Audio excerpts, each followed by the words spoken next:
What's up, everybody? Welcome back to the Yee Yee podcast. My name is Parker Smith, co-host of the Yee Yee podcast, acting as host today since Hayden just woke up from a nap and is a little sleepy guy. Brian came in here and said that we're doing the podcast, and I said, "Can we do it tomorrow?" I'm very, very tired, so I had a nap. I've been sleeping a lot since the since the launch on last Friday. Yeah, just one of those days, I guess. We had our summer launch on Friday, and it was wonderful. It was surreal, and now it's over, and we don't know what to do with ourselves. It's always weird whenever because our brand is so based around launches, these seasonal launches. So it's always so weird whenever we get so hyped up for one and you put all your work into it for weeks and weeks, and then the launch happens and we have people purchase all throughout the day, but for the most part, it seems like it's a mad rush for about an hour, and then it's just kind of quiet. And so then it's just back to the grind, I guess. Yep. Now we are getting ready for fall. Already have some awesome ideas, getting some cool content ideas. On another note, I just have to say this. NASCAR was super entertaining this weekend. I want y'all listeners to start watching it so that we can discuss in the comments, because honestly, it's worth your time, because it's summer right now. So you don't really have that much going on a Saturday. There's no college football going on. But I've thoroughly enjoyed, and I say Saturday because all we watch is Xfinity. Well, Everyone's like, yeah. NASCAR's on Sunday, Yeah. idiot.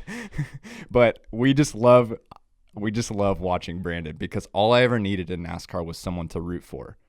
Because otherwise, it's like you're just going for some random guy. It's like, why would I go for you? I didn't go to your school or anything, you know? Yeah, it's definitely a sport where you have to have someone. What's crazy is that you are so into NASCAR. I've never seen you into a sport because, well, you're all in on A&M football. Like, you love Texas A&M football. You're a diehard.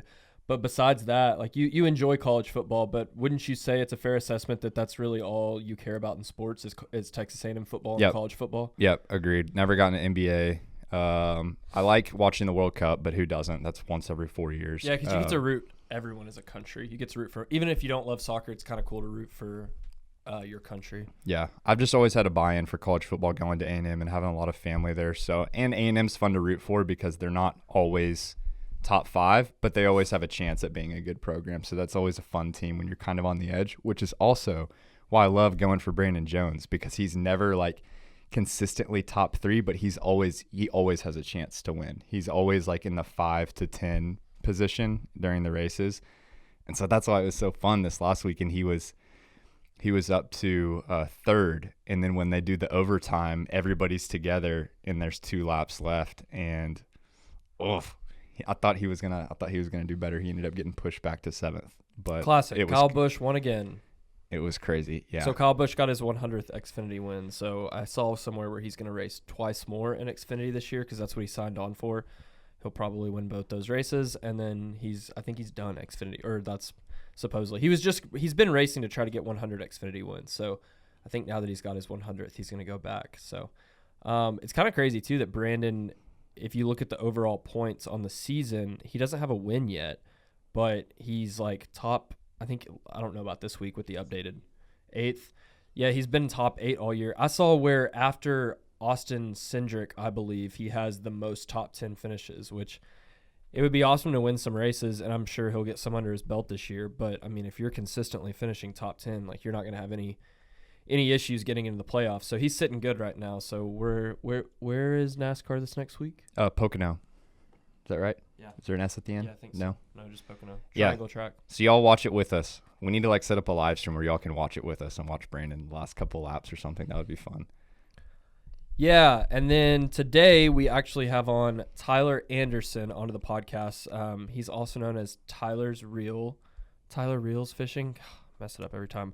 It was a really good interview, and we talk a lot about the come up of YouTube fishermen, which was really cool. If you're involved in YouTube, or you're involved in fishing, or a little bit of both, you know that the last 5 to 10 years there's been this huge come up of guys that just started videoing and vlogging themselves on YouTube fishing, and now they have mega brands, whether it's Guggen Squad or a lot of the one-off guys. Tyler has done some really cool stuff. He just got done speaking at the Bassmaster Classic in Fort Worth, which is a huge deal. He's got a lot of huge, massive fishing partners and sponsors. So he was a really good interview. He's from A&M. He went to Texas A&M as well. Yep. Yeah, he's from the Austin area, and he went to Texas A&M. And I don't know, it's cool to just hear the perspective of a guy who has everybody's dream job, which is he just fishes for a living. So you can kind of hear his thoughts on it, how he balances it, and the life of a guy who fishes for a living. It's pretty interesting. And he's pretty open about like how he got there and tips, because everyone always wants to know. It's so hard to break down, I feel like, as a content creator. Everyone wants to know, how do you get there? And a lot of times people don't really know how they got there, or they won't share, because, which is understandable. Like, they don't want other people, the space to get to too many people in it. But he was really open about that and talks about being a content creator.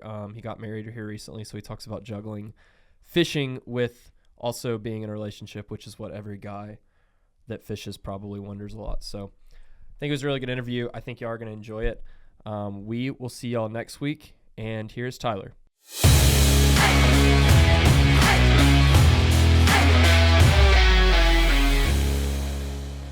All right, we now welcome on very special guest, Tyler Anderson, also known to many of you as Tyler's Reel Fishing. Did I get it right? That is right, yes. So let me ask you this. Oh, it's Tyler's Reel Fishing? Do you think it was Tyler Reels? Yeah. I've been calling him that all day, and then I Wow. just looked down. I was like, oh man, I've had this wrong for a year Even now. like the companies that pay me money, like big money, I'll walk into their booth at like an expo and they'll be like, hey, this is Tyler Reels Fishing. And I don't even correct him at this point. Right. You know, it's like a pseudonym for me. Or if you're really dumb like me, you probably just think your last name is Reels. And so so that's double wrong. First of all, it's not Reels. It's That'd Reel. be a sick last Well, name. that's though. that was actually one of my questions. Okay. Have you thought about changing your last name to Reels? And man, I don't think my wife, Hannah Reels, I don't think she would be down for that. So you just with that being said, you just got married. You said in the last 5 to 6 months. 5 months ago, got married. I don't So- know when this episode drops, but it'll be within the 5 to 6 month period. Can you imagine like changing your last name twice? She like just had to change her Oh, my last name and then goodness. has to do it again. Goes from Anderson to Reel. That is so strange that girls have to do that. Well, they don't, Change they their don't last name. have to, you know. Yeah, that's a big thing now. 2021. Really? What Yeah, like- percentage do you think? I know a don't? couple that the girl didn't, and the guy got offended, and they got divorced like a few years later. For a- Wouldn't for a you want to talk name? about? Yeah, wouldn't you want to talk about that if that's that big of a deal? Like a Yeah. name? If you're famous, I guess you keep the same name.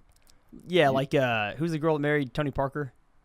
Oh, Eva Eva Longoria Longoria. Parker. That's the one that sticks out Yeah. because the double name. Yeah, because But, no like- one would ever know who you are if you're Eva Parker. Then Yeah, well, one of my good friends, his wife kept her name just because like she's a homebody and she loves her family. fair enough. And so he was like, I can deal with that. You know, you're still my wife.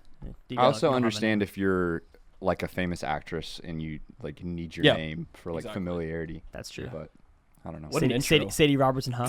Yeah, Sadie Robert. Yeah, what an intro, folks. So let me get this off the table. Are you a YouTuber or are you a fisherman? Yes. Yes, All of the above. all of the above. Now, of course, the fisherman came first, but the YouTube thing came, 8 years ago. And to be a successful YouTuber of any kind, you have to kind of put to the side the activity you're doing for the sake of the camera at times. So, like, there's times when the fish are biting so good, and I have to put down the rod just to be able to film an intro or something. So there's always that part that, like, if I was totally a fisherman, I would just say, forget about the camera. But you can't. The two have to go together. Yeah, you're like a part-time videographer and editor, and like we were setting this up, and Tyler was talking to Brian, who sets this whole thing up. He's like, "Oh, you're going manual focus, huh?" And I was like, "Of course." His mind is just on the camera. You have to be so well-rounded to be successful. You in do, that yeah. world. And actually, Brian, camera guy, he filmed for me. I'll take some credit for you getting a job at Yee Yee. I gave him some early. yeah, there we go. I gave him some early jobs back in the day. And actually, one of the videos he filmed has like 200,000 views or something. How did y'all know each other? You went to Blinn, right? Were you at A&M? He was at A&M. Okay, so we both went to the same school, Oh, and cool. he just Yeah, so you're an Aggie I through am and an through. Aggie, Giga Mags. So you said 8 years. You've been doing this in some capacity for 8 years, at least the video side of things. You've probably been fishing since you were a kid. Oh yeah, I've got pictures of me on my grandpa's lap on the dock on Lake Travis, where I grew up, just catching bluegill and stuff. But like 6th grade, I think I watched the first international angler named Takahiro Omori win the Bassmaster Classic, and he was like, he won in the last like 10 minutes, caught 4 fish, just like finish his limit and win the thing. And I was like, that's awesome. I want to do that. And so around middle school, I really committed to fishing tournaments and just like learning as much as I could about the sport of bass fishing.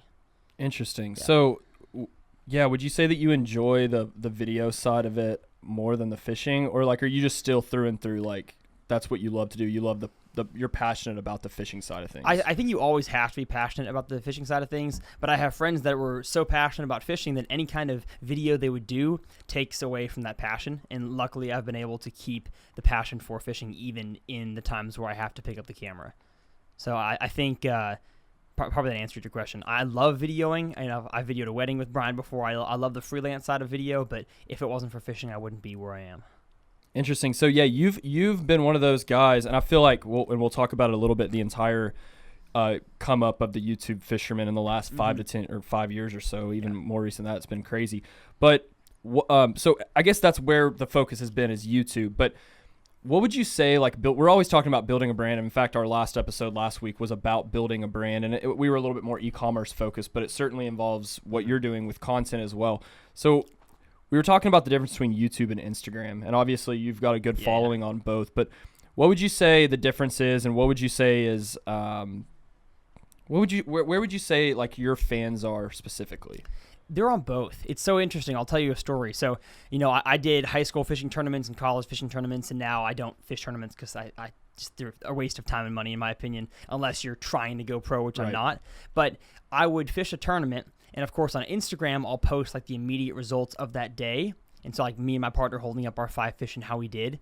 And the videos won't come out about that tournament until like 2 weeks later because of editing time and such. And so I would have people, after I post my practice video, practicing for the tournament, they would comment like, hey, good luck, even though the tournament finished 2 weeks ago. So that's when I really saw that there is crossover between the two, but there's a lot of people that just use Instagram for their social content and their, time wasting, whatever you want to call it. And there's just people that use just YouTube. And now with TikTok around, people, and same with news, like people just go to Twitter for the news. They just go to, physical newspapers. Like I think it's important to try to cover whether you're building a brand like Yee Yee or a social brand like videos like I do. You have to cover every single avenue to really get maximum exposure, is my thoughts. Yeah, and what's interesting too, we talk about it a lot, is it's so important to not just take the piece of content that you throw up on Instagram or you throw up on YouTube and then put it everywhere. Like we were talking about this just last week. It sucks, but you really have to. The same things don't work on different socials. It's so important to get in the trenches of Twitter and learn that voice and learn the voice of TikTok, because we see it with brands. And we're all guilty of it a little bit, but we try to be very good on, especially on TikTok, the way it's booming is, okay, this is what's happening on Instagram. That doesn't necessarily mean that it's going to work well on TikTok. Are you on TikTok? Yeah, I am. So I've got 120-something thousand on TikTok. And honestly, TikTok kind of revitalized my love for social media because it got so monotonous and I was getting content that I didn't want to see, and it was just kind of a nasty vibe. But as soon as I got on TikTok, sure, there's a lot of nasty stuff on there as well. But like as soon as the algorithm gets tailored to what you want to see, I laugh more on TikTok than I have in a long time, and it really opens up my creative side. And so I can take a song that's edited about like whatever, the Backyardigans, some PBS show, and I can like use that song in like a fishing situation where it makes it funny. So I just really enjoy TikTok a whole lot. There's no money in TikTok yet, which is a bummer, but it's a good time. Yeah, we've gone back and forth about like monetizing TikTok, and Parker knows a little bit more than I have. They just rolled out something recently, correct? Yeah, they have a creator fund, but it's horrible. It's like it pays for like an energy drink for me a day or something like that. I got I think it was like 10 million views in a month, and I made $600, which is like, it's great, it's extra money, but like 10 million views on YouTube, man, that would have been a lot more money than $600. It's so strange how they have to work out those deals, I guess, with the advertisers and structure it. It's so interesting. Hayden and I were just looking the other day about how they're slowly starting to incorporate the shop feature onto TikTok for brands to be able to sell products on it. And it's above my head, but they were like, basically it means more brands and bigger companies are going to be coming onto the platform, which means that there's going to be more money there available for creators potentially. So hopefully, and that's good for you guys who have been, early TikTok or relatively early TikTok adopters, that you have a fan base there. And so for your apparel and such, that'll be real beneficial. The battle has always been with social media. We're seeing it big time with TikTok is, as a brand, I want to get people off of that platform and onto my store. As TikTok, they do not want me to get people off of their app onto the store. So it's really hard. I think whenever TikTok first rolled out, there was like no link in bio. Like you couldn't even click. There was no bio. So we just had to tell people, go manually type in yee.com, and some people will do that, but TikTok's so good, people want to stay on the app. Exactly. And that's the whole goal of any social media platform. I mean, YouTube rewards watch time and consecutive watch sessions. So it's called session time. So if someone watches my channel and then hops to another channel, I will get benefit from that transaction that just happened. So my goal on my channel, we'll talk about it. I want to teach people how to catch more fish. But then again, I also want to keep them on YouTube. So there's that weird dynamic where I want them to not be on the internet. I want them to be on the water catching fish. But if I'm going to keep making a living, they have to keep watching my videos and every other video on the platform. Yeah. How many years have you been on YouTube now? 8 years. So how has your mindset shifted from when you first started versus what it is now? Because you'll talk to a lot of creators, I'm sure, and they just get brain dead and they feel like they're in a rut. And it's like, I don't know how to create any more content of this same thing. Has it shifted, and in what way? Well, I'll answer that question in kind of a few parts. When I first started making videos, I was 16 years old. Didn't really even know. At first, I didn't know you could make money on YouTube for 2 years. And so, I'm not saying I lost out on that much because I wasn't getting that many views, when I was 16. But I just did it because I wanted to have fun making videos, and I'm a big snowboarder and wakeboarder. My family had a Malibu before we had a bass boat. And so I loved the adventure sports sort of thing. So I got a GoPro. My mom got me a GoPro, like the Hero 2, and I just started making some quick fishing videos. And the early, I'd say, first 3 years of fishing YouTube for me was just filming a catch. There was hardly any instruction. It was a little bit, there was no interviews or vlog sort of thing. It was just one stationary camera filming a fishing catch. And then as a lot of the friends Granger has, Lunkers TV, a lot of guys kind of came up, the vlog thing became a deal. And so all of us had to start vlogging and filming everything from the gas station snacks to catching zero fish. I made so many vlogs with zero fish. I would never do that anymore. And so as I grew and progressed in my videography skills and also reading what my audience was, my content had to change because you can't do the same thing for years and years and succeed. That's just not how the platform works. And so eventually 2 years ago, I made the decision that I'm somebody who likes to learn something every day. And so I'm going to cater my content to people that like to learn something every day. And it might not be as exciting as somebody that catches a bass on a Barbie rod, outside of Walmart, but it is instructional, and they're going to become a better angler and hopefully a better person because of my content. So that's kind of the dynamic shift that I had throughout the years. And I got burnt out so many times that I'm not going to lie, but I continually, reminded myself that I was blessed with one of the coolest jobs out there. And there were so many people that would step up if I ever tried to drop this and take my place. And so even if I, at times, as heretical as it sounds, didn't want to fish, I just didn't want to go out there, I would force myself to and just kind of push through those times because I just know that I hit the lottery and I get to do this for a living, which is, not something everybody can say. Do you have a lot of serious conversations with people? Cooper is behind me. Cooper, I've never. So for y'all listening at home, Cooper sits in most of our podcast recordings, but he is really snoring today. He had a long weekend. He's just so bored by this conversation. Right. We're recording this on a Monday, so he had a long weekend. He is tired. So Cooper, can you please keep it down, buddy? What was it, Parker? I'm just curious as to the conversations that you have with people where you're trying to describe to them that, yes, it looks like I have the dream job, but just because I have a job that a lot of people look at as a dream job doesn't mean that that's going to completely fulfill me in every area of my life, and every day is just going to be the best day ever. Do you have a lot of people who you have to talk down a little bit and be like, look, even if you were to get this job, it's not going to solve all of your problems? I mean, I do have that sometimes, but if let's say a viewer comes up to me at an industry event and asks about how to start a YouTube channel, I'm not immediately going to be like, it's going to suck and you're going to hate it and you're probably not going to succeed because it's so hard. But I am honest with people, and I say that there are times that I don't want to fish. There are times when, I think a video should do really well, and then YouTube just for some reason decides not to let the video do well, and I get frustrated. But I try to come at it with a more encouraging tone because there's YouTube channels popping up out of nowhere. Really, social media in general, TikTokers, Instagrammers, no niche is full. You just have to find your own place in that. But yeah, in terms of I probably didn't answer your question. With the passion sort of thing, I think I made a podcast about this on my podcast where I just talked about if you're going to make your passion into your job, you have to be willing to give up some fun in life. So whether it's hanging out with friends or going out on the weekend, like you're going to have to put in the time and the sacrifice that I think one of my favorite entrepreneurial quotes is like, you have to work now like no one else would, so you can live then like no one else will. And so that's kind of my whole mantra is like, I'm going to continue to work as hard as I can now so that not only is my family provided for, but, I've hopefully left a good legacy on the fishing industry and in my own life. Yeah, we talk about a lot, Parker and I we try to I try to share this whenever anyone asks me.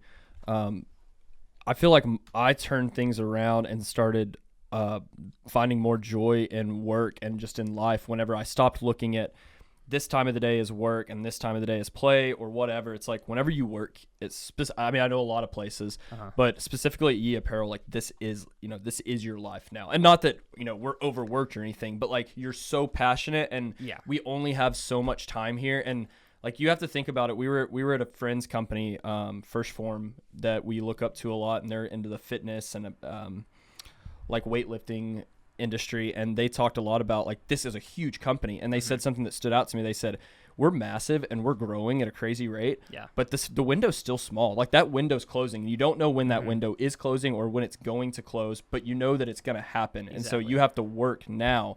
Like that window could close tomorrow, and so that's always been something that stood out to me.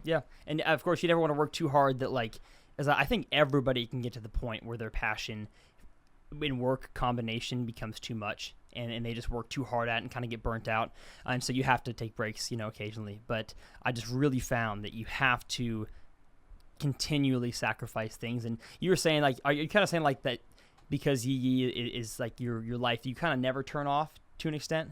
Correct. Yeah. So like my wife will tell you, like, I oftentimes will work like late hours into the night, but I have a wife that's so supportive, and like she knows that I'm so passionate about this, and she's a great teammate for me. And so like when I can turn off, I do, but like you have to be willing to make what you're doing your passion, like everything you think about and everything you do, without neglecting family and neglecting faith or whatever your thing is in life. But it's definitely a sacrifice for sure. Yeah. Was there a certain moment that you remember where, because when you started uploading videos, I'm sure just like anybody, it's a slow start. Was there a certain moment where you like, I think I could do this full time? I think it was when I saw other YouTube buddies of mine going full time. So I went to Lake Travis High School and fished on the high school team there and made videos for 2.5 years in high school. But it was like one video a week, maybe not even that. I mean, maybe looking back on it, it was like one video a month. Did you say the Lake Travis fishing team? I started the Lake Travis High School really? Fishing team. High school fishing team. You started it. I started it. Yep. Me and That's my buddy awesome. Clark started it back in, 2014, 2013. How did that work? Long Did time you ago. go to administration? You had to like get funding. Did you have to find sponsors as a 14-year-old? You can't even drive at that Exactly. point. Well, luckily my dad is a real estate agent in Lakeway, and so like he's been doing it for 30 years, and so he knows a lot of local businesses. Nice. And so just like fishing team has like the booster packs they sell for like coupons, we would do that without any of the benefit for the sponsor. So we would just ask them for money to be on our fishing jersey. And it was cool though. We live in I grew up in a lake community. It's Lake Travis, and so everybody knows about fishing. Not necessarily that tournaments existed, but it's like, oh, you fish, cool. Like I fished too before. Unlike somebody who maybe grew up in like New York City who like has never even touched a fishing rod. So it was easy to convince the school to let us have a team, and most things were kind of self-funded. Luckily, tournaments weren't expensive in high school, and they're still not. I think it's like $50 to enter a tournament. So most some yards, and you can find the money for that. And you just supply your own boat? Yeah, so most that's kind of the big problem with high school fishing is not everybody has a boat, of course. Now as people are starting to make more money in America and more people getting into it, of course you're going to have way more of daddy's money's boats. So you see a lot of brand new bass boats out there, but reaching out to local bass clubs and asking them if they could volunteer their time. Austin Boats and Motors is a Ranger Boats dealer in Lakeway, and so my dad's friends with them, and they would let me run my family's bass boat, and then my dad would run one of their bass boats at Austin Boats and Motors. So I would take out my partner, and my dad would take out 2 kids. And so just trying to get as many folks on the water as possible. Yeah, my dad just recently started doing that. Did he There'll really? be like a high school tournament once a year in the area. I think like Lake Belton, not too far from here. And so he takes his boat out, and he said it's really fulfilling and like cool. And so that was kind of my next question too, is like, there's so many different routes, and we'll get into it about. There's the traditional route has always been the going into tournament space and doing all that. Yeah. And then now you've had these YouTubers, which is kind of just like really, I mean, frankly, disrupted the industry. Totally. And so as say you're like a 12-year-old, 13-year-old kid that loves fishing, because this is a lot of our fan base, and I see them on social media, and like you go to their Instagram and it's just all fishing. It's like, okay, maybe they go to a small school in the middle of the Midwest or something, and they don't have access necessarily, definitely not to a fishing team. Probably not a boat, fishing team through their high school or junior high or whatever. Yeah. Probably not a boat. Like fishing is one of those things that reminds me like of basketball. You get a basketball, you can find a hoop anywhere. Totally. Golf, it's expensive to get into. Fishing, it can be tough. It can be expensive. What would be your suggestion to a kid that wants to grow a brand and get into that space? I mean, always I'm going to say it's not easy, but there's always a place for everybody. I just came back from the Bassmaster Classic and met a lot of people that had that same exact question. And for your viewers out there that don't know what the Bassmaster Classic is, it's the biggest bass tournament on the planet, and basically people from around the world come to just like see the spectacle of all the big fish being weighed in. So I got to meet hundreds, like literally hundreds of viewers, and they would ask me how to start a channel and how to grow a brand. And really it's just like I said, you have to figure out what type of person you are and then make content for that. So you can make a bunch of different types of fishing videos, and they all succeed in the space right now. There's just not room for quick growth in a lot of them. Yeah. So there's room in all of them, but not for quick growth. So I figured out 2 years ago the quickest growth possible for me and what fit my personality was instructional videos. But if you just love trying to catch fish on like French fries or whatever, like just try to do challenge videos, and it's possible to grow an audience that way. Or maybe if you have a really cool family story, and let's say you have like a special needs younger son, and you want to train him up in fishing like you were when you were a kid, that's an awesome family story. And so I really think that there's a place for everybody. You just have to figure out who you are and if that's who you want your audience to be, and then just go after it.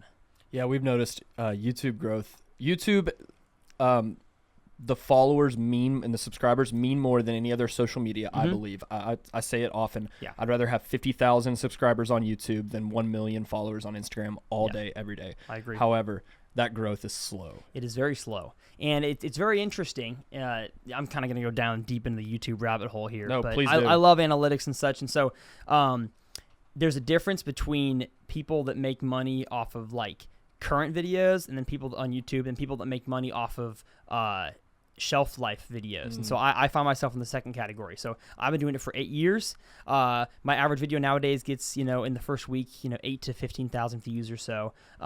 But over time, if you look back at videos from like last year, they're at like 20, 30, 40,000 views, because that type of content is something that people watch all year round. Yep. It's searchable. It has a long shelf life. But then you have other channels that they have a title that might be like, I almost died, like OMG. And so that's not going to get searched, but that'll get a crazy amount of views right away. True. And so there's definitely multiple ways to grow on any platform, and you just have to figure out which way is best for you. And I think for longevity of a career, shelf life content is the best. That's interesting. That's very interesting. What I I was never heard thinking? anybody name it like that. I'm letting all the secrets out Yeah. there. What I was thinking about whenever he was talking about that, and I know they listen, and they've got a great YouTube, Dutch family, or is it Dutch family? Keep it at Dutch. Keep Sorry. it Dutch, yeah. Whenever I started getting into, I have some quail out here that I use and I harvest for meat, and then I sell some eggs and sell the birds and whatever. And every time I looked up how to whatever, he was coming up. And then a few months later, after I got into all this, Granger and him connected and became friends. So I was like, oh, this is super cool. And I told him every time I look up something that has to do with homesteading, like you were in the top 1 or 2 or 3, and they do a little bit of the vlog stuff, but then I think that they do a great job of also putting in the instructional stuff, and I always love watching that. I mean, how many times has someone looked up, how to change my own oil in this vehicle or whatever, and you go and it's filmed on a potato and terrible quality. Eight years ago, and it has 10 million views, and I'm like, that guy probably doesn't even have his monetization set up, and he's just getting 10 million views. You know? The one video that really showed me what I need to be doing, I believe it was a God thing, is that I went on Lake Whitney to try to film like 2 different videos. I had 2 ideas. I didn't catch a single fish. I didn't have a bite that day. And it was confusing because like the weather was good and I was like, what the heck? And I was dejected. It was like the beginning of trying to do instructional videos. And my third idea for that day was to sit down, no like edits, no different scenes, just one scene talking to the camera. And I was like, I'm going to rig with a hook every single soft plastic lure because they're all rigged a little bit different, and maybe people out there like don't know, maybe they're starting bass fishing, don't know how to rig a soft plastic, and a worm is the most widely used bass lure. And so throughout the entirety of filming this video, I thought no one's gonna watch this thing. Like you can like Google, or like it's on the back of the package how to rig a worm, and that video got 5,000-10,000 views in the first few weeks, and I was like, all right, a normal producing video. Now it is at 663,000 views. Wow. And that is the most important video, both monetarily for my channel in 8 years, as well as subscriber growth, because of a video that I didn't even think was going to be successful. And that is the best shelf life video. I mean, at the Classic last week, I had to have 15 or 20 people come up and say that like they started fishing a month ago because they saw that video. Just like it confirmed in my head what I already knew was true, that like shelf life is where I need to be, and instructionals is where I need to be. Yeah, that's awesome. Yeah. Yeah. That's super cool. You got anything on that? You mentioned it was a God thing. How has your faith played a role, and how do you balance that with your platform and in a industry that you can kind of fall into pride and selfish ambition? How do you balance that with the platform? For sure, yeah. So for the viewers out there, I'm a Christian. I'm a believer in Jesus, and so grew up in the church, and things in my family that I've seen and such, I always realized that life with Jesus is better than life without Jesus. And so I'm going to do everything I can in my power to continually stay in his word and be in community with other believers, and hopefully, like I prayed for, find a wife that wants to do the same thing, which I did. And I'm trying to think of the exact first conversation. I think like 3 or 4 years into YouTube, I didn't have a single like spiritual thing ever said on my channel, but I had said some stuff on Instagram before. And I had someone message me that said they love the videos and they have a question. And I was like, what's your question? And he asked like if I have any advice on how to deal with his parents' divorce. And I was like, oh gosh, like I don't know, because like my parents aren't divorced, and so like how do I deal with that? So like I asked my Bible study leader, and like he would give me some advice and like scriptures, and I told him I'd be praying for him.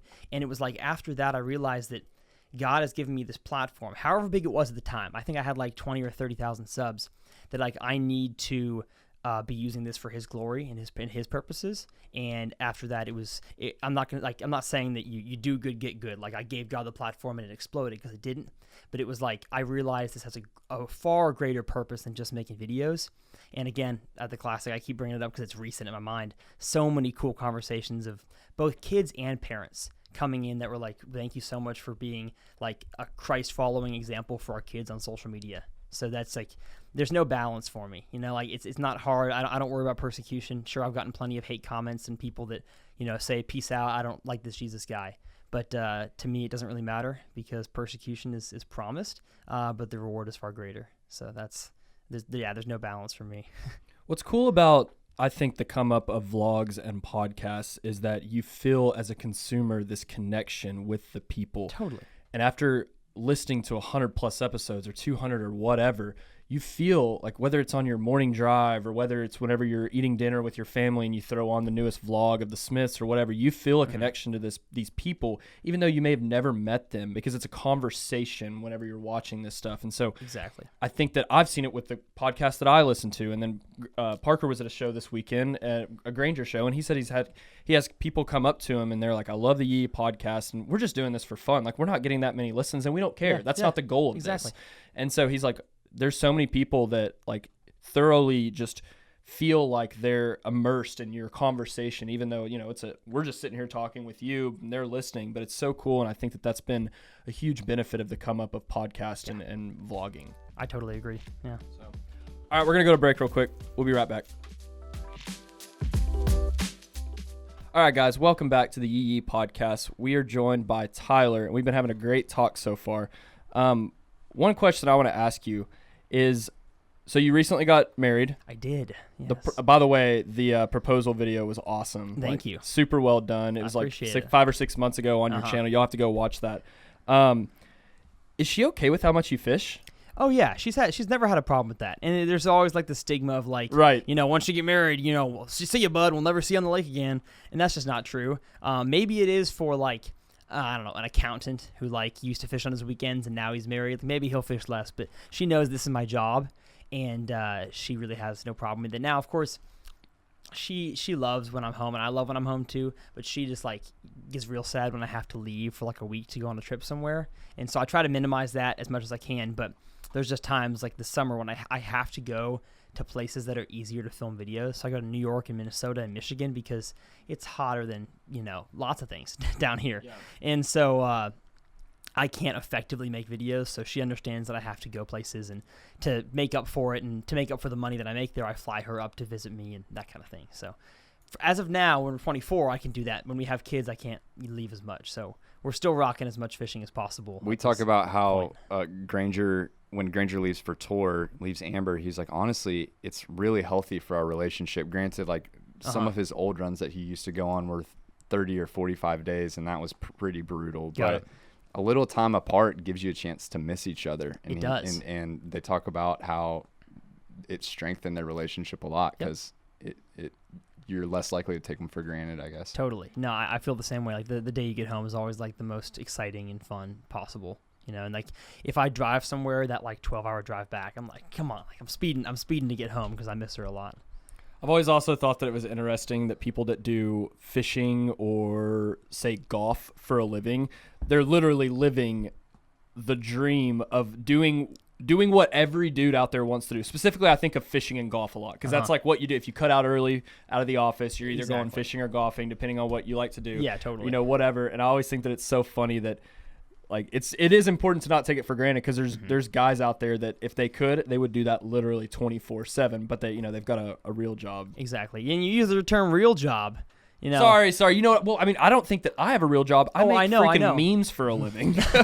Yeah. It's definitely weird that 10 years ago, everything that we were doing right now didn't exist, and that wasn't possible. And so, you just have to, like, I've had many conversations with family and friends that are like, yeah, so what do you do? And I'm like, I make videos. They're like, yeah, what do you do? I'm like, no, like this is what I do. Did you get a degree in that? My degree at college was I just wanted to be an Aggie. I didn't care really what my degree was. So I got telecommunications and graphic design, which is like the closest that A&M offered. I know Baylor had like an entrepreneurship major, and that would have been really cool, but I didn't want to be a Baylor Bear. My wife is, so I don't hold that against her though. Granger was a history major, so that's much more useful than his. Yeah. And I was in Mays Business School for a semester, and it just didn't feel like business. It felt like a corporation, and I wanted to start like businesses, not like work at a suit and tie event sort of thing. And so I got out of there pretty quick. Yeah, I felt the same way, and also I was just really not intelligent enough to be in there. I was in the ag school at A&M, so I was in agricultural economics with a concentration in finance and real estate. So it's just like the poor man's business school at A&M. But I liked it better anyway because everybody was just chill back there, like wearing boots and jeans rather than the. Well, you know what? I guarantee you that like ag land sales probably make a lot more than your average marketing, major guy. Yeah.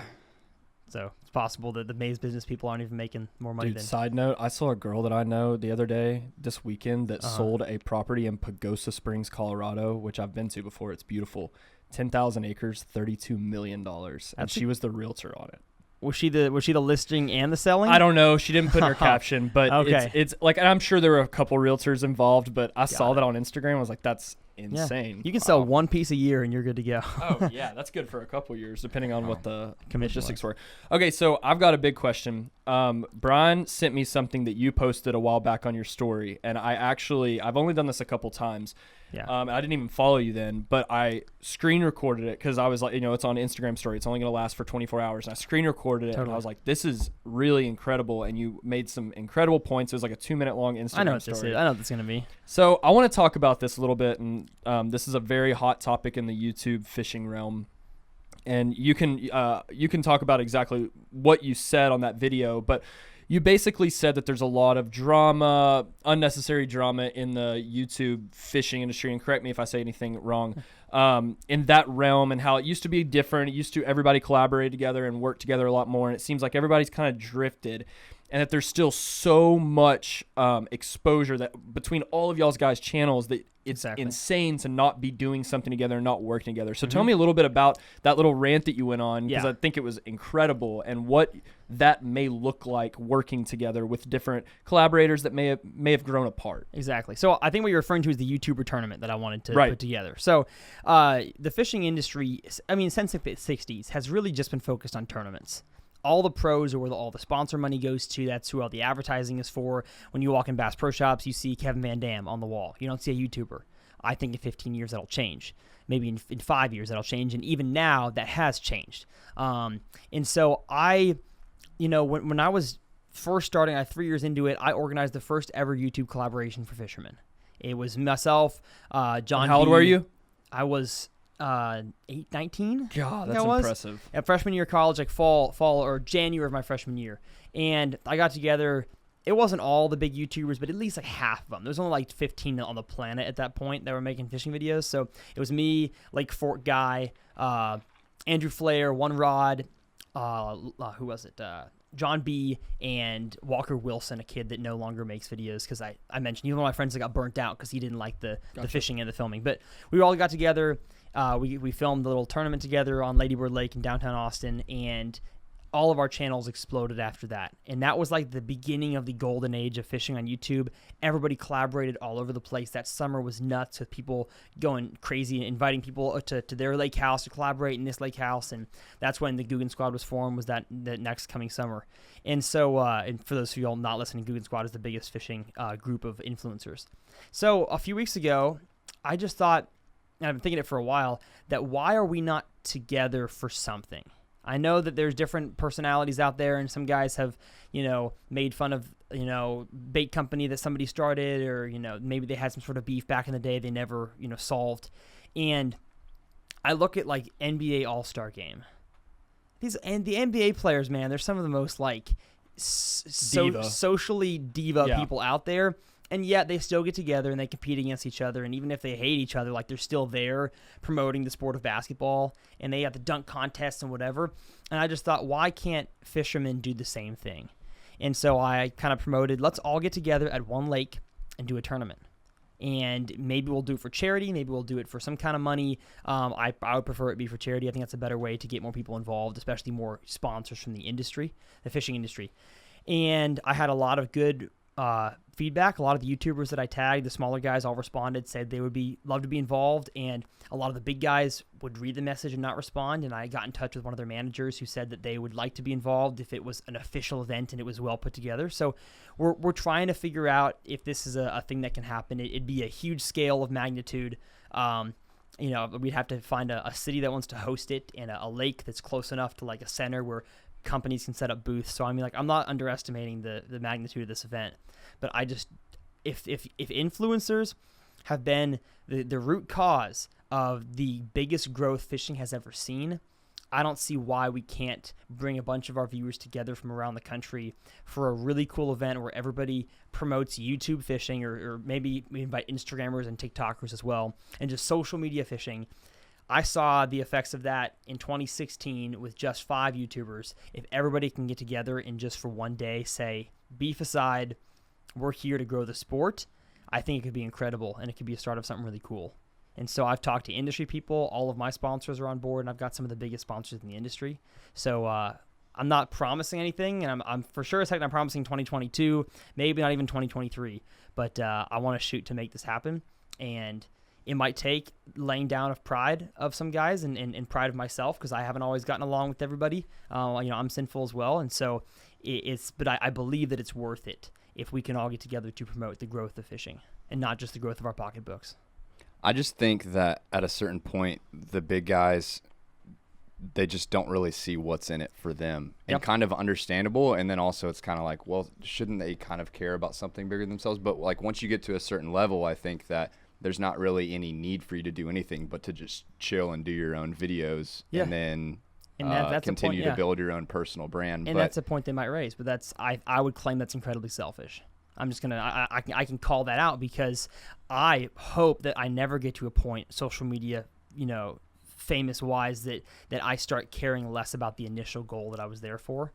And so I truly believe everybody out there, no matter how big they are, wants to grow the sport of fishing, because in that their pocketbooks grow as well. Their fan bases grow as well. So if that's any people that I know in the industry, if that's their main goal, they will have that happen eventually by getting all these YouTubers together, all these fans together. It will grow the sport, and everybody will grow together. And again, it might be a pipe dream. I may be too optimistic here, but I feel like everybody can get together. I really do. I think so too. I think that a lot of people just have that scarcity mindset. Yeah. And like you were telling me the other day, the rising tide rises all boats, right? Mm-hmm. Something like that. And I think that in a world where everybody has their own brand and is coming up, anybody can promote their own brand, their own personal brand on a Mm-hmm. t-shirt or on a hat these days. And we see it in the outdoor, not necessarily in the fishing world, but just in the outdoor hunting lifestyle brand space as well, where we just met with like the Trader Gang, and who is a big group on TikTok, and they came, and each of them really has their own individual brand as well. But I feel like you don't have to do everything together, but if you could come together for one event for a greater good, I think it's something that it's like the All-Star race in NASCAR yesterday that I just got done watching. It's like people love seeing everybody come together for like one big event that's like a little bit different than what everybody's usually doing. And you can see all of your favorite people all together.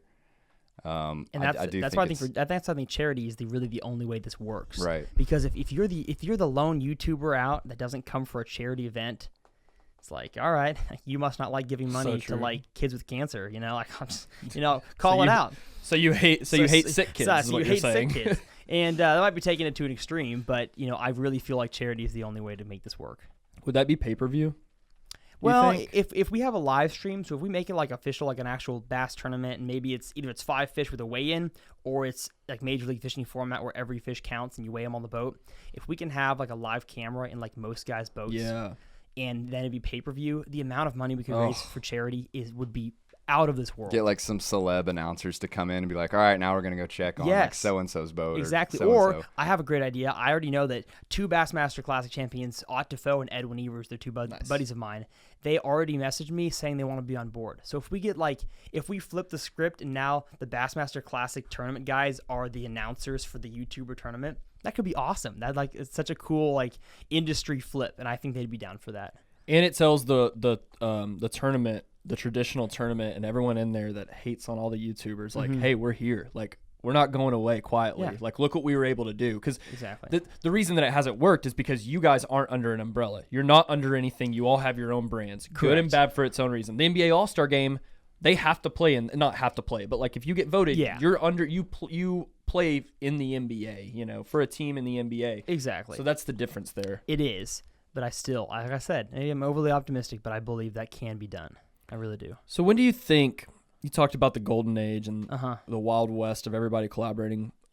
What do you think was really the flip whenever people started to be a little bit more secluded and that whole thing happened? Do you think that it's whenever it went from kind of a cute, fun thing for some people into really blowing up and being a full-time job and real money being made and brands being built? Is that what you think? Yeah, and I don't want to speak bad on any individuals, but because everybody's a little different and people have their own vices. So for some people, maybe they became more secluded because of fame and they kind of got, pumped up because of that, or maybe it was money, or maybe it was, they got sponsorships in the industry so they felt like they had power. There's a lot of things that I think could lead to that. But overall, I think it's just a shift in mindset from we to me. And I never want that mindset to happen with me and my sponsors, especially me and my fans. It is always a we. There's never a I'm doing this, it's we do this. And so that, like, going back to what you said about the vloggy feel, that's how you get people to feel like they know you. And I'm not trying to fake it. It's like I want them to experience what I'm experiencing to the fullest extent. And the same thing goes with the sponsors. I'm going to be as transparent as possible about who I work with and what I do for them, and so people can understand that I believe in these products and I'm not just being paid to, promote something that's no good. basically. I have a question while we're spitballing. Yeah. So if that doesn't work out, Yeah. let me spitball this Which is idea. highly likely.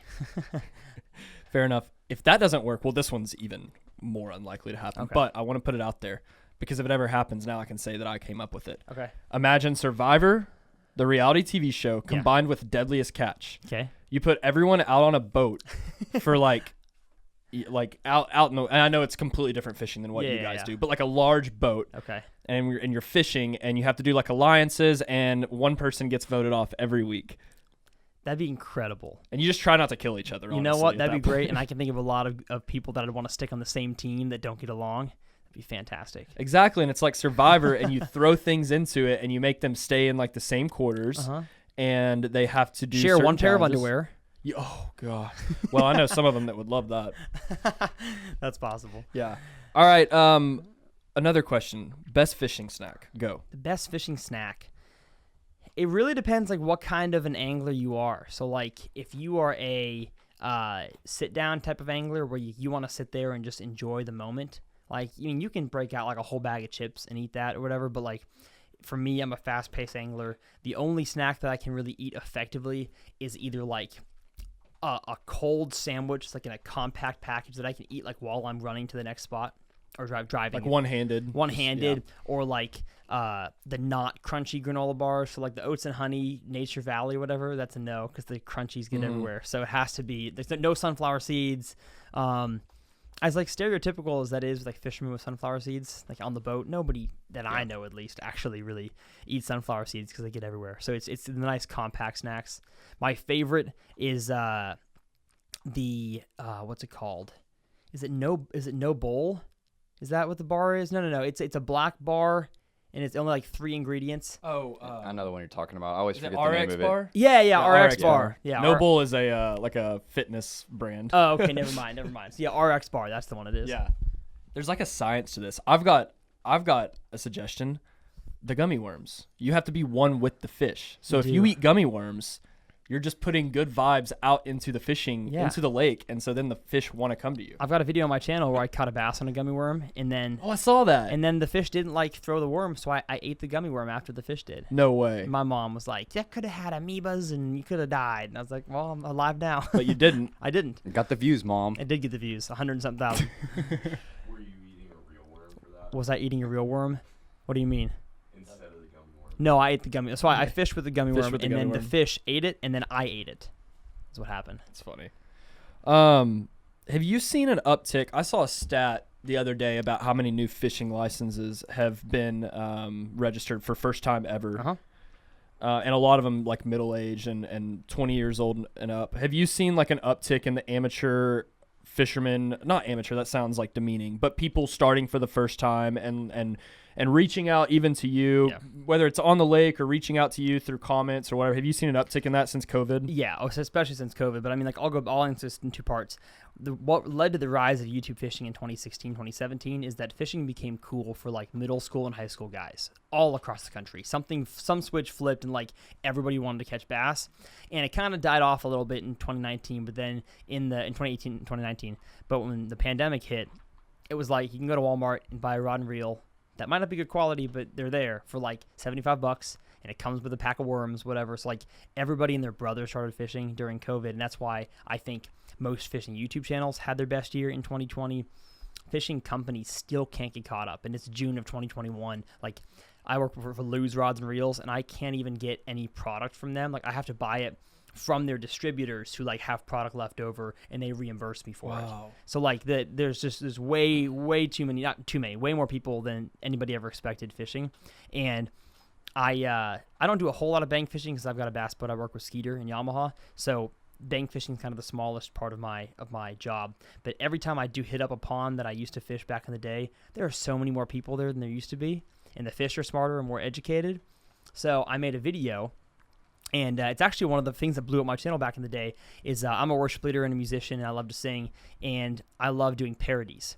So my first parody back in like 2015 was of a Taylor Swift song. Oh, I saw that one. And then my second parody was of Brad Paisley. And then my third parody I wanted to do it to kind of encompass what people might be feeling around the country, that like their ponds are fished out, like all the fish are gone. And I parodied it to 21 Pilots, Stressed Out, and everybody stinking loved this thing. I mean, it's got like 100 and something thousand views. It's my best like produced song and like visually put together storyline, and I love the whole thought of like everybody's fished out right now. What's the name of it? Fished Out. Fished So Out. just All search right, y'all gotta look that up. if you just search Tyler's Real Fishing parody, you'll see all the parodies that I made, and they take a lot of time. I mean, like I'm sure the viewers of Granger know that like making a song takes a while. And so, or maybe not if you're Granger, but for me, It's a whole different creative process than making a video, and Granger will tell you that, Totally. from jumping from the vlog, the Smiths vlog, to literally writing a song. And Yeah. people don't, I mean, some people realize, but there's so many more things involved in writing a song than just sitting down and writing a song. Like a lot of times Yeah. there's 4 or 5 songwriters, you know? And you can put a vlog together and be okay with saying whatever, but you can't be okay with saying whatever in a song. So I learned about the songwriting process, and but it's been a ton of fun. Tank or pond? You keep saying pond, I say pond. but you grew up in Texas, and a lot of people say tank The here. thing is, though, I grew up west of Austin, so like I don't really have that big of a Texas accent. The only reason I do is because like I hang out with fishermen a lot. But my dad's from Minnesota and my mom's from Chicago, Oh, wow. so I didn't grow up with like southernness in my blood. Why did you go to A&M then? Because we had a lot of family friends that went there, and I just loved like the, I don't know, camaraderie and like the Aggie network after college, and I just heard so many stories of how like impactful this ring is, and so it was either that, Baylor, or UT, and I didn't want to go downtown because downtown Austin was not my vibe either, but I just didn't want to pay for how expensive Baylor was, because I had to pay for my own college after like a year and a half.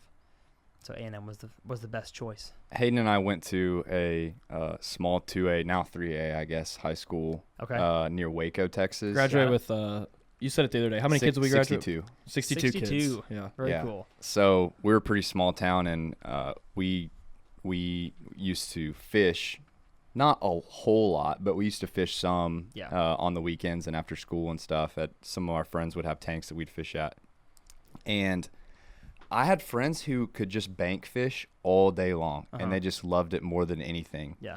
But and to me, I'll always be nostalgic about it just because it will always remind me of home, and I'll always enjoy it. But I never just had this fiery, burning passion to bank fish. And then Granger, the first time he ever went on a bass boat with one of his friends, he was like, it's like a different sport, dude. You have to try it. He's like, it completely reinvigorated my love for fishing. You wake up, you take it seriously like you're hunting. You Exactly. wake up before the sun, the water is glass, you're on the boat, and it's just nothing compared to what we've ever done growing up with our old reels, and it's just all wadded up, and like you have an old lure, you don't even know if it's going to work or not, and you don't catch anything, and it's 150 degrees. Yeah, and that's the feeling I want to convey to my subscribers, that like bass fishing is a sport. Like it's serious, and you can take it as seriously as you want. You can be I'll say tank from now on, a tank angler, you know. And I never had a ranch. That's why I don't say tank. So Fair enough. Okay, that's where you draw the line. That actually yeah, makes sense. Well, I've only shot one deer in my life, and I've shot. So you're just all in on fishing. That's I crazy. am all in on fishing. Wow. I love hunting. It's fun. So like if I have a buddy takes me hog hunting, I love that. Like night vision hog hunting is super fun. But I just I take one expensive hobby at a time. True, fair enough. And I lately have been adding in disc golf, which is like not that expensive. Oh but gosh, especially yes. when you play. We've got a lot of guys when in you the office. when you play water holes, I lose discs and stuff. So like one expensive hobby at a time. Okay. But I want to convey to my audience that you have to, if you want to take bass fishing seriously, you have to learn how to be efficient and use your time well. And so whether that's like eating a certain snack so that you don't waste a whole bunch of time on the water, or, you know, understanding bass behavior. So when a bass bites here, you know, and it's in a certain situation, you've got to get the lure back in the water quickly because his buddy could be hungry as well. So it's like you have to understand and think like a bass, which some people don't want to do. They just want to have the therapeutic side of fishing. I don't see that fishing as therapeutic at all. I see fishing as a challenge. Wow, it can be interesting. stressful too. Yeah. Yeah, Totally. the whole stereotype of fishing is you go after work and you get your cooler and you sit back and drink a beer. And that you is not set my your channel. rod So if down. that's you listening, you're not gonna like Tyler's Yeah. Real Fishing. Our listeners will get mad if I don't ask. What's your PB? My PB, they can find it on YouTube. Personal best. Sorry. Yeah, personal best bass. They can find it on YouTube by searching Tyler's Real Fishing PB. Oh, there we go. Nice. I like it. I to never action. answer that question on any Instagram Okay, lives. fair enough. He's an Never entertainer. answer. He knows what to do. And I only say that because it's big, not super big, but it's pretty big, and it's really fun, like entertaining catch. and I just freak out. So I don't know. I don't like to say the number. I want people to go watch it. Yep, totally understand. Join We're his gonna fan club to be entered into a lottery for a To learn. chance to hear about his PB. what we're gonna plug all of your YouTube and your socials in the description. So Okay, cool. y'all make sure y'all see that. What is your favorite fish to eat? So I mean, I don't really eat a whole lot of fish. Just part of me is always like bass is a catch and release sport in most of America now. It didn't used to be like 30 years ago. The tournament guys would bring in like 7 giant bass and like fillet them, and they don't do that anymore because they realize that catch and release is generally good for lake populations. So I don't eat bass hardly ever. Like I've maybe eaten like 5 or 6 in my life, and they taste okay. Yeah. I don't get to saltwater fish as much as I'd like. And also the money's not in saltwater fishing, so like it's not worth my time because none of my sponsors are in saltwater besides Yamaha, and they're not going to care if I'm in salt or fresh. So my favorite freshwater fish is walleye. Yes, I knew he was gonna say that. Walleye is just like, especially if you do the traditional Canadian shoreline and you catch it, and then you bring like your little grill, what's it called, the propane little grills, and you cook the fried potatoes and the cream corn and the canned peaches, and then you have your fried fish and you eat it all on like a paper plate watching the lake. And it's just like such a cool experience. Dang, And I'm hungry now. walleye tastes the best in my opinion out of every freshwater 100%. fish. Did Brian and I went up to northern Minnesota? He told me. Red Lake? Mhm. Was it Red Lake? Yeah. With some of our fans. Shout out Dan, Jason, and Josh. They're all 3 really cool guys, and we had a blast. And they always said walleye, and all of our northern listeners always say that. And I just haven't had the chance to go up there that often. It's just always bass and cats down here, and a little bit of perch and different things. But man, I had such a blast, and we ate that, and it was like life changing. So my dad is a fisherman, fishes all the time, and he's just never been up there either. Gotcha. And I'm like, that's gonna be our trip. Like at some point, you and I are gonna take like a father-son trip, and we're gonna go up there. We're gonna catch walleye, and it's gonna blow your mind. Because my dad is the opposite. My dad, he likes to eat. He's just fine with eating bass, and so I'm like, walleye will blow your mind, and you'll never. They be will. able to go Lake back. Lake of the Woods. It borders Ontario and Minnesota. The best walleye fishing out there. I actually went up there, tell a short story, and to fish with my buddy for bass. And I get there at like 10 o'clock at night, and he's like, "Hey, I'm supposed to guide tomorrow." And one of our guides dropped. Do you want to guide? So like I literally picked up a guide boat for my first day in Canada and like illegally guided these doctors from Manitoba, and I had no clue what I was doing. I didn't know how to find walleye. I just like, that looks like some right there, and we dropped it down and we caught a bunch of fish. And the guys were like drunk by 2 p.m. and they took a nap on the boat, and it was I made like $500. It was the easiest day of guide fishing ever. Just hammered. Already had the limit. Exactly. Last question: are you a fan of holding up the fish to make it look bigger on camera? Yes and no. So I'll hold it a little closer, but a GoPro picture makes fish look so much bigger than a phone picture. Oh, do you do like the fisheye lens? Oh, of course, yeah. It makes fish look infinitely bigger. So if you ever see like thumbnails, is that like a little trick that a lot of YouTube fishermen do? Well, I don't put fish in my thumbnails because I believe it shows, you want to show anticipated action. So if you show the completed action, people aren't going to watch the video. You want to show the hook set or like a crazy face of you fighting the fish. That way people are curious about what that fish is going to weigh and how big it is. Also, there's the stay woke side of it where YouTube could not be great to you if you post animals in your thumbnails. Potentially, but I haven't seen that aside yet, and hopefully that never comes. Watch, this video is not going to get any views I know. now because we talked badly about YouTube. Well, can you plug real quick your socials where people can find you? Exactly. You can find me on Tyler's Real Fishing on everything, I believe. Maybe Twitter, but I don't even use Twitter, so don't follow me there. But Tyler's Real Fishing on Instagram, YouTube, and TikTok, and Facebook. And your podcast? And the On Deck podcast. On Deck with TRF. That's my podcast. Thanks for having me on. Yeah, if you're listening on YouTube, we're going to link all of that below, so make sure y'all go hit that and subscribe to us while you're at it if you haven't already. Thank you so much, man. We appreciate it. Appreciate it. Yee Yee. Yee Yee. Eat your veggies.